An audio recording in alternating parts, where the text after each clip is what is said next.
അതെ, വീഡിയോയിൽ കാണുന്ന പോലെ തന്നെ പാലൊഴിച്ചിട്ടാണ് ബിരിയാണി തയ്യാറാക്കാൻ പോകുന്നത്. അതിൻ്റെ ഗുണങ്ങൾ അറിയാൻ ഈ വീഡിയോ ഒന്ന് കണ്ടു നോക്ക്. Welcome to my channel. 1 kilo ചിക്കനാണ് എടുത്തത്. അത് കഴുകി വൃത്തിയാക്കിയതാണ്. അതിൽ കുറച്ച് ഉപ്പിടുക, ആവശ്യത്തിന് ഉപ്പ് ചേർത്ത്. മുളക് പൊടി ഒരു 2 ടീസ്പൂണ്, കോൺഫ്ലവർ 1 ടീസ്പൂൺ, മഞ്ഞൾപ്പൊടി 1 ടീസ്പൂൺ, ഗരം മസാല 1/2 ടീസ്പൂൺ, ഇഞ്ചി വെളുത്തുള്ളി പേസ്റ്റ് 1 ടീസ്പൂൺ, തൈര്, പുളിയില്ലാത്ത തൈരാണ്, അത് 100 ml. നന്നായി മിക്സ് ചെയ്യുക.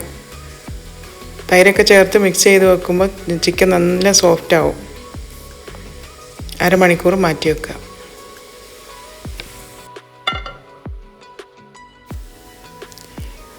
ഇനി ഒരു ഫ്രൈ പാൻ അടുപ്പത്ത് വെച്ച് അതിലേക്കൊരു 200 ഗ്രാം എണ്ണ ഒഴിക്കുക. സൺഫ്ലവർ ഓയിലാണ് ഞാൻ ഒഴിച്ചത്.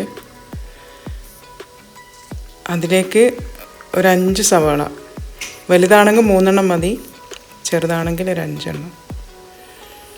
അത് ഫ്രൈ ചെയ്ത് മാറ്റി വെക്കുക.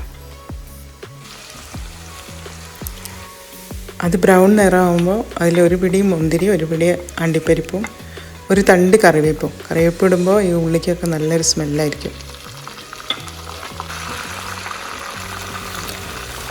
ഇത് വറുത്ത് കോരി മാറ്റി വെക്കുക. ആ എണ്ണയിലേക്ക് തന്നെ ഈ ചിക്കൻ ഒന്ന് ഫ്രൈ ചെയ്തെടുക്കണം.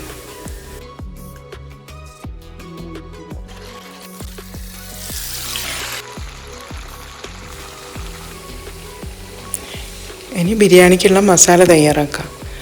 അതിന് 2 ടീസ്പൂണ് വെളിച്ചെണ്ണ ഒഴിക്കുക. അതിലേക്ക് പട്ട, ഗ്രാമ്പു, ബേ ലീഫ് എല്ലാം ഈ എണ്ണയിലിട്ട് ഒന്ന് വഴറ്റിയതിന് ശേഷം ചെറിയ ഉള്ളി ഒരു 100 ഗ്രാം ചതച്ചത്, ഒരു 3 സവാള,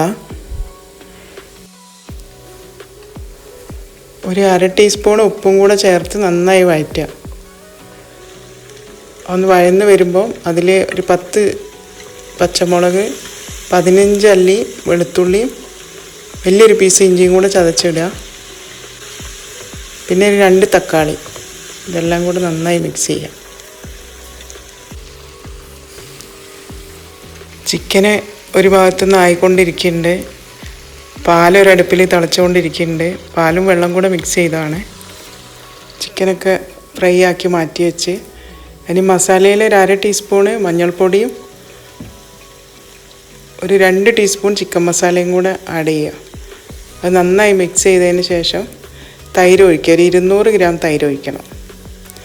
തൈരും കൂടെ മിക്സ് ചെയ്ത് 1 ടീസ്പൂണ് കുരുമുളക് പൊടി ആഡ് ചെയ്യുക.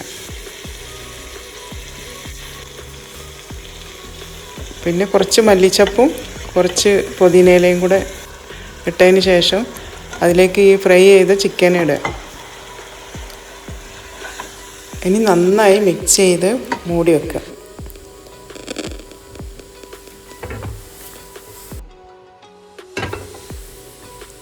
ഇനി നമുക്ക് ചോറ് റെഡിയാക്കാം. അതിനായിട്ടൊരു പാത്രം അടുപ്പിൽ വെച്ച് 3 ടീസ്പൂൺ നെയ്യ് ഒഴിക്കുക. അതിൽ കുറച്ച് സ്പൈസസ് ഇടുക.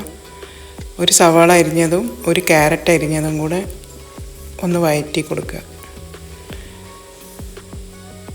ഇതിലേക്ക് 1 കിലോ അരിയാണ് ഞാൻ എടുത്തത്. കഴുകി വെള്ളം ഒഴിവാക്കി വെച്ചതാണ്. ഇത് നന്നായി വറുത്ത് കൊടുക്കുക. ഒരു 2 മിനിറ്റ് ഈ നെയ്യിലിട്ട് നന്നായി വറുക്കുക. ഇങ്ങനെ ചെയ്താൽ ചോറ് ഒന്നിനോടൊന്നും ഒട്ടാതെ നല്ല സോഫ്റ്റ് ആയിട്ടുണ്ടാവും, നല്ല സ്മെല്ലും ആയിരിക്കും. പിന്നെ അതിൽ വെള്ളത്തിന് പകരം പാലാണ് ഒഴിക്കുന്നത്. 1 കിലോ അരിക്ക് 2 ലിറ്റർ വെള്ളമാണ് ഒഴിക്കേണ്ടത്. അതിൽ പകുതി പാലും പകുതി വെള്ളവും കൂടെയാണ് ചേർത്തത്. ഈ പാലിൽ അരി ഇങ്ങനെ തിളച്ചുകൊണ്ടിരിക്കുമ്പോൾ തന്നെ നല്ല സ്മെല്ലാണ്. അതുപോലെ വെന്ത് കഴിയുമ്പോൾ കഴിക്കാനും അതുപോലെ ടേസ്റ്റാണ്. ഒരു പ്രാവശ്യമെങ്കിലും എല്ലാവരും ഇങ്ങനെ ഒന്ന് ചെയ്ത് നോക്കണം. ചോറ് തിളച്ച് കഴിഞ്ഞ് ഒരു 1/2 മണിക്കൂർ മൂടി വെച്ച് ഇപ്പോൾ തുറന്നപ്പോൾ നന്നായി വെന്തിട്ടുണ്ട്. ഇനി ഇതൊരു പാത്രത്തിലേക്ക് മാറ്റാം. ഇനി ചോറും മസാലയും കൂടെ നമുക്ക് ദമ്മിടാം. ചോറ് മാറ്റിയതിന് ശേഷം അതേ പാത്രത്തിൽ തന്നെയാണ് ദമ്മിടുന്നത്. ഇനി 1/2 കപ്പ് പാലെടുത്ത് അതിൽ കുറച്ച് കളറോ മഞ്ഞൾപ്പൊടി എന്തെങ്കിലും ചേർത്താൽ മതി, ഒരു മഞ്ഞ കളറ്. കുറച്ച് എസൻസ് ഒഴിക്കുക. റോസിൻ്റെ എസൻസാണ് ഞാൻ ഒഴിച്ചത്. പിന്നെ ചോറ് മാറ്റി അതേ ചെമ്പിലേക്ക് മസാല അടിയിൽ നന്നായിട്ട് നിരത്തി വെക്കുക.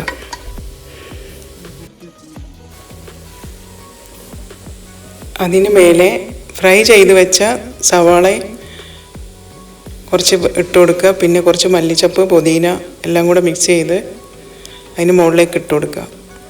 പിന്നെ മാറ്റി വെച്ച ചോറ് അതിൻ്റെ മേലെ നിരത്തി കൊടുക്കുക.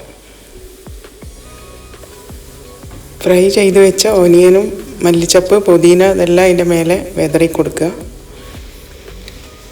അതിൻ്റെ മുകളിൽ പാലിൽ എസൻസ് വെച്ച് മാറ്റി വെച്ചത് 2-3 സ്ഥലത്തായിട്ട് ഇങ്ങനെ ഒഴിച്ച് കൊടുക്കുക.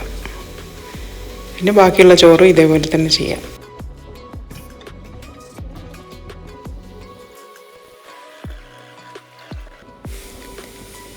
ഏറ്റവും മുകളിലായിട്ട് കുറച്ച് ഗരം മസാല ഇട്ട് കൊടുക്കുക, 1/2 ടീസ്പൂണ്.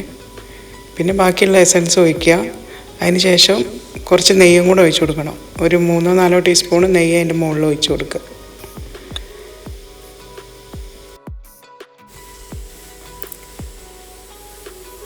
ഇനി ഇത് നന്നായി മൂടി വെച്ച് അതിൻ്റെ മുകളിൽ എന്തെങ്കിലും ഒരു കനം വെക്കുക. 10 മിനിറ്റ് കഴിഞ്ഞിട്ട് തീ ഓഫാക്കുക. പിന്നെ ഒരു 10 മിനിറ്റ് റെസ്റ്റും കൂടെ എടുത്താൽ ബിരിയാണി സെറ്റായി. ബിരിയാണി ഒന്നിനോടൊന്നും ഒട്ടാതെ ചോറൊക്കെ നല്ല സോഫ്റ്റ് ആയിട്ടുണ്ട്. ഇനി ബിരിയാണി ഉണ്ടാക്കുമ്പോഴേ നിങ്ങൾ ഇതുപോലെ ഒന്ന് ചെയ്ത് നോക്ക്. എന്നാൽ പിന്നെ അടുത്ത വീഡിയോയിൽ കാണാം.